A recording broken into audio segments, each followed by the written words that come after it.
Vous écoutez le podcast La Belle Image avec Bernard Missa, auteur-photographe, mais aussi explorateur des moyens techniques et graphiques, qui vous donne des astuces pour mieux photographier, épisode numéro 250.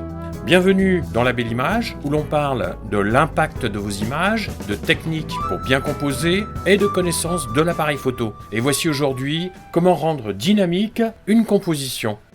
Alors il s'agit naturellement de capturer d'abord un mouvement. L'image fixe est un art qui lutte constamment contre le passage du temps. Chaque image est une tentative de capturer un instant, spécialement en photo. Et nous cherchons un moment spécifique dans le flot continu de l'existence. Et pour cela, il faut anticiper les mouvements et déclencher au moment précis où le geste ou l'action deviennent signifiants dans une étape qui sera évidemment essentielle. Mais l'impact de ce mouvement qui aura été saisi peut encore être augmenté par la composition pour capturer le regard et l'attention du spectateur. Le mouvement saisi dans une image permet de susciter évidemment une émotion, puisqu'on aura fixé un geste qui va évoquer l'énergie de la scène. Et pour intégrer de manière efficace ce moment saisi, il sera important de le soutenir avec une composition qui va guider l'œil tout en créant une certaine harmonie visuelle. Le mouvement ne doit pas seulement être visible, mais il doit être intégré de manière à compléter l'ensemble de la composition. Alors voici 5 outils graphiques pour sublimer le mouvement dynamique d'un sujet. Le premier outil, ce sont les lignes directrices. Le deuxième, c'est le flou de mouvement. Le troisième, le contre-jour et les ombres. Le quatrième, l'espace et la direction du sujet. Et enfin, le cinquième que je vous propose, c'est le plus évident, c'est-à-dire l'instant signifiant. Pour les lignes directrices, on peut choisir des lignes naturelles comme des routes, une rivière, une montagne ou des lignes artificielles, des rails, une clôture ou des bâtiments, en choisissant une qui va jouer un rôle primordial dans l'image. Ces lignes sont nos outils à intégrer dans le cadre et pour cela à les chercher dans l'environnement. Elles servent de guide visuel et elles orientent le regard du spectateur à travers l'image. Lorsqu'il y a du mouvement dans la scène, ces lignes aident à renforcer l'idée de déplacement. Une ligne directrice peut indiquer la trajectoire d'un sujet en mouvement comme un piéton qui marche le long d'une rue ou une voiture qui roule sur une route. Et en plaçant ces lignes de manière stratégique par rapport au sujet, on crée également une impression de profondeur ainsi qu'un sentiment de direction qui va renforcer la notion de mouvement. Et certaines lignes constituées de points qui se suivent, comme une série de fenêtres éclairées sur une façade d'immeuble dans une ambiance nocturne, par exemple, ces suites de points vont créer des lignes de direction qui vont être tout aussi efficaces pour diriger le regard. Ce sont les lignes aériennes et il ne faut pas les négliger non plus en observant l'environnement visuel qui s'offre à nous. Autre exemple, une photo d'un cycliste avançant sur une route sinueuse peut montrer la route comme une ligne qui va guider l'œil à l'intérieur de l'image, en partant du coin inférieur gauche pour rejoindre le cycliste et en créant ainsi un chemin visuel qui va accompagner le mouvement et renforcer la dynamique de la scène tout en permettant à l'œil de suivre le sujet sans se perdre. Deuxième outil à notre disposition pour créer un dynamisme de mouvement dans une image, le flou de mouvement. C'est une technique efficace pour capturer le mouvement, mais en le rendant flou. En réduisant la vitesse d'obturation, on permet aux éléments en mouvement de laisser une trace visuelle, comme une empreinte qui va figurer graphiquement le passage du temps. Par exemple, si l'on photographie un coureur dans un marathon, en utilisant une vitesse d'obturation lente, les jambes et les bras vont devenir flous, tandis que le reste de la scène, plus statique, va demeurer net. Et ce contraste entre le flou et le net met en valeur la vitesse et l'énergie du sujet, tout en conservant une référence de netteté dans l'environnement statique.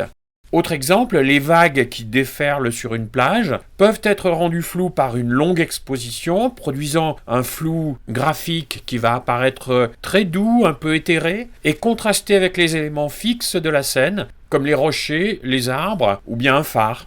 Le troisième outil graphique dont nous disposons pour créer cette dynamique de mouvement dans nos compositions, c'est le contre-jour et les ombres. Le contre-jour et l'utilisation des ombres sont aussi des outils qui permettent d'accentuer le mouvement dans une composition. Lorsque l'on photographie un sujet en mouvement face à une source de lumière assez forte, comme le soleil en extérieur, on va créer des silhouettes graphiques qui vont souligner les formes en mouvement, tout en offrant une lecture dynamique, puisque ces mouvements auront été saisis avec une vitesse d'obturation rapide. Dans cette configuration, les ombres qui vont être projetées par le mouvement d'un objet ou d'une personne vont pouvoir ajouter une notion de profondeur et de complexité à la composition. Par exemple, un danseur qui effectue un saut qui sera photographié avec l'ombre projetée sur le sol va offrir de cette manière une vision du mouvement à travers deux éléments, la silhouette du danseur et l'ombre qui évolue en même temps que lui sur le sol. Quatrième outil graphique dont nous disposons pour créer un dynamisme dans l'image, c'est l'espace et la direction du sujet.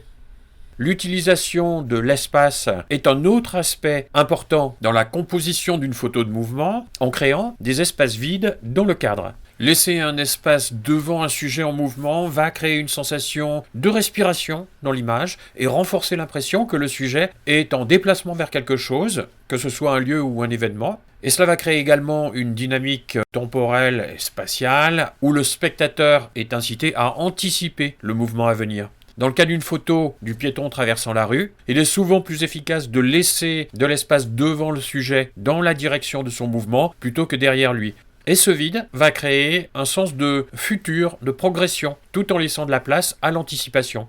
Et enfin, le cinquième outil graphique pour dynamiser une composition, c'est l'instant signifiant. Pour obtenir l'instant signifiant, on a besoin d'anticiper le mouvement du sujet et d'utiliser une vitesse d'obturation élevée. Pour y parvenir, il est nécessaire de se concentrer un petit peu afin de déclencher l'instant précédant le sommet du mouvement, tout en faisant attention qu'il demeure bien lisible par rapport à l'arrière-plan et dans une position qui va être significative. Lorsqu'il s'agit d'éléments naturels, par exemple, comme la cascade d'un torrent de montagne, le vol d'un oiseau, ou alors, dans une scène humaine, de personnages en action, c'est l'anticipation et la concentration sur cette anticipation qui vont permettre de saisir le moment clé, qui va attirer le regard et donner cette idée de dynamisme à la scène.